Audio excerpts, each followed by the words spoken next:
You're feeling as if you're drowning, not knowing where to go, what to turn to, but this visceral, real sense that the harder you try, it just doesn't seem to be working. Hi, I'm Linzy Elizabeth, and I'm here sharing how I have become intimate within and how that has transformed the way that I've experienced the external reality as I've learned to transform my inner reality. And this visceral feeling of feeling caught in the currents of life, the things that seem so big, whether it be the job, the love, the bank accounts, just being with yourself in a room in silence, the voices in your head. It's like there's so many things, and we just keep running, spinning, treading water, and this whole time ignoring and bypassing the real thing that's happening inside of us. And we just keep distracting ourselves, staying disconnected from what's really happening in here because it's so painful to feel that sense of drowning, that sense of powerlessness, and not knowing what to do about it. So regardless what your situation is, this moment right here is an invitation to gather your attention, take a deep breath, and come into this moment right here. Because right here is where your life is happening and where your life is being created and emitted from, projected from. And all of the changes that you desire to see out there, even though it doesn't seem like it, first occur right here. So in the past couple weeks, even over the past month, as I've been doing the process that I go through for my own self, that I teach my clients, to unlock and really understand what it is that's happening inside of yourself. But as I've done that, it's taken me back to a memory early in childhood where there was a river across the street from where I lived, and I had this visceral vision, dream repeatedly of my own self drowning, but perpetually drowning. I never died. And just this caught in the current of life and caught in the current of the shoulds and the expectations and all the heavy things, whether it be the church things, the family things, the friend things, all those things in the swirl of that childhood mind. And yet I was powerless. I felt powerless to do anything about it. I felt powerless in my agency. I felt powerless in capability. And also I felt stuck in that drowning moment, that I couldn't even die. I couldn't survive and get out, and I also couldn't die. So it was just this catch-22 of being perpetually stuck. And I know that theme has transpired throughout my life many times, up into the past moments where I've cleared it and understood where it was coming from. But I know that there's this common sense and common theme among feeling stressed out and burnout and the marriage that isn't working and maybe the financial things that aren't working, but then there's some good things, and it's this constant confusion of catch-22. But I could point to really good things, but then, oh my goodness, and then there's the storm that comes. And then I can point to the good things, and then there's the storm that comes. And it's just this perpetual loop. And to just give yourself the space and grace that there is actually a way out of this. There is actually a way to loose yourself from the projection of your mind and from the sticky fear and the cacophony and the spinning stories that just seem so ever present and real, and to free your own attention, your own inner space, your own awareness from that sticky attachment to your mind, the stories, the people, the shoulds. I've been doing this for many years now, and I've been doing this on repeat. And even in my very day, the fabric of what I do and how I live, because every time there is that fear, the angst, loneliness, worry or concern about something, anytime that there's that experience of feeling really lackluster, it's so normal to the fabric of our daily lives that we often bypass the feelings that we're actually feeling.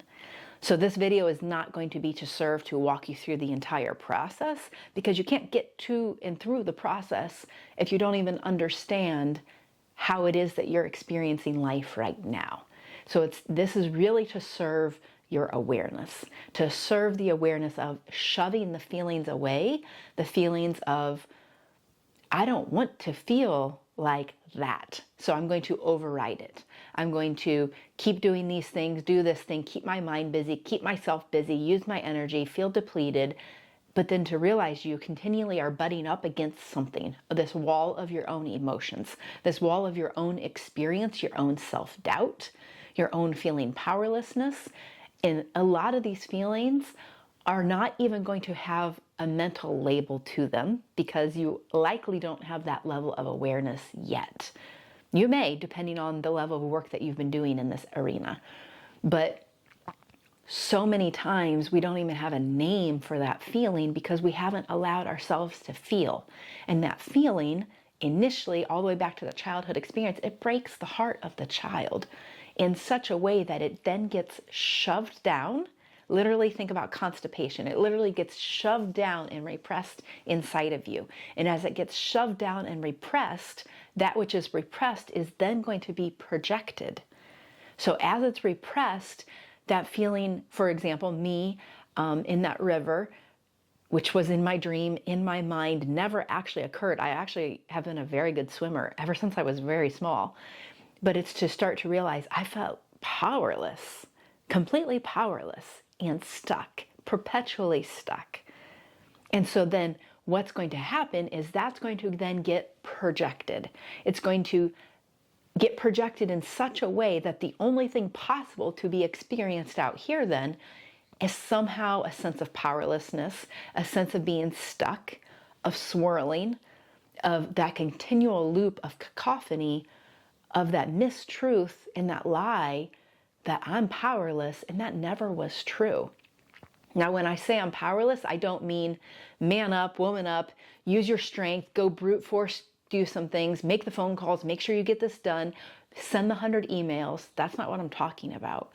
I'm talking about breathing, coming into this moment and realizing I am this being that has this breath of life. The emails, the jobs, the money, the love, that's all out here and alive in my mind. But first I'm awareness. I'm this breath of life. And that is not powerless. It never has been, and it never could be. That is truth. That is love. That is the potentiality of the entire universe coursing through me as awareness. And that is the same for each one of us. It's going to be played out and expressed in different ways through all of our specific body-mind units. Some people enjoy dance, some people enjoy writing, some people enjoy blah, blah, blah. We could go through all that. And you might even have many things that you enjoy, but you've repressed those things. And so they've been projected as a can't, a stifling, a suffocating of yourself, which then can continue to lead you to the feeling of drowning in your own life. Drowning amid the home repairs, the bank accounts, the car that needs fixed, the children's schedules, the certain needs of different foods from different family members. Like, the iterations of this are endless, but to realize I'm using big picture labels to try to encompass this, but get literally granular and real about it in your own life. Is it the schedules? Is it the job? Is it literally I wake up in the morning and I feel a certain way about this? I'm driving home, and as soon as I bypass this one place, the feeling comes over me. Or I want to keep spending that money on that vacation for my own self, but no, you shouldn't do that. Why would you do that? That's silly. Why would you spend that much money on yourself? Why would you do that? Oh, the number of times that I've worked through money things when it's beyond the truth of what's happening in me is beyond the level of my mind's conditioning. Because the mind's conditioning is going to say, this is what it should be. This is what people around you do. This is what you know is the good girl, the right thing to do. Versus what the truth is really revealing. Oh yes, you have that money. Spend it. Do that. Go do this. Life is full and vibrating and scintillating and rising right here, right now. And the mind then puts a limit and a cap on it because, oh, wait, if there's that much money, then that's what that money's for. It's not for, the mind is going to make it think that it's the conditioned. It needs to be for retirement. It needs to be for this. It needs to be for that. You need to make sure you have money for this, money for that, blah, blah, blah, blah. It's not, the mind is not anchored in the abundance of life. The mind is anchored in the limitation and in the lack that the mind has decided is what's true, when the mind doesn't know what's true. What's true is the infinite potential that is coursing through you, the infinite potential in love and grace and awareness and joy and peace and presence and abundance. And you are literally the reservoir of your own life. It's even more so than being a magnet for it. It's like you are the starting place. You're the starting place. You are the starting place for which your life then moves forth from. So if you are moving forth from these incorrect conclusions, as I have, as we all have, of being powerless, not being enough, being less than, not mattering, needing to prove your enoughness. Like there's endless iterations, and yet when you get to the granular place, our basic iterations are almost really close to the same. The wording might be off just a little bit, but it's this condition of our mind and in the fear that we are baked within, and we get to climb our way out of it. We get to, even more so, it's like Tetris. As soon as you start to realize what's not true, sometimes it's just going to fill in a block. Sometimes it might just fill in a couple rows. And then the next time, it might just take out an entire facade that you didn't even know was within. And when you release that facade, it's literally like a whole new world. It's beyond the level of the mind, because the mind is also going to be involved in language and in the five senses that we're used to.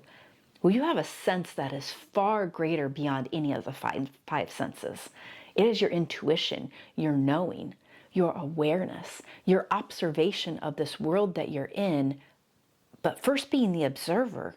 And it's so close in right now on top of itself that you don't even have that spaciousness to realize the potency that you have as the observer, and that the things that you are observing are options. It's what's happening right now, and they don't mean what the mind has made them mean. So back to that instance of me having that dream, that vision of being in the river, meaning, I took that on as meaning that I was powerless. And then I locked that in as a facade, as a wall, as a limitation that then got projected from. And Linzy, you're powerless in this and powerless in that, and your voice doesn't matter, and you don't have agency in this, and you don't have agency in that. And oh my goodness, the iterations are endless of how it showed up in my life. And that's one trigger that I've worked through. But I've also got through triggers where I realized, I gasped. I didn't even know that I had the thought that I was unlovable. But when I worked through something and I realized, I created this conclusion about my own self that I was unlovable, and it's not true. And it never was true. And when you are able to see those and see them for what they are and how they've showed up as a chain reaction in your own life, and then you're able to clear that. And you're available for the love that you are, the power that you are, and the gift of that. And it's not a brute force, I have to go gain, get, avoid, make sure everybody sees this. It's a quiet power of love and truth where there's nothing to prove. And you just give it to be the fullness of the gift that you are. But how can you first begin to start to access all of this? First, allow yourself to get real with you about what you're experiencing right now. Literally look up an emotion chart. Like, get familiar with emotions that you're not used to experiencing. Allow yourself to start to notice, actually, I was just fine and now I'm not. I'm irritated, I'm mad, I'm annoyed, I'm irate, I'm whatever, because we've shoved those things down because to the mind, they're not socially acceptable. You shouldn't feel like you're healing. You shouldn't feel like you're less than. You shouldn't feel, there's so many overlays of the mind that we then bypass us. Like in my past video of we betray ourselves. We betray what is really happening right here, real time within our own selves.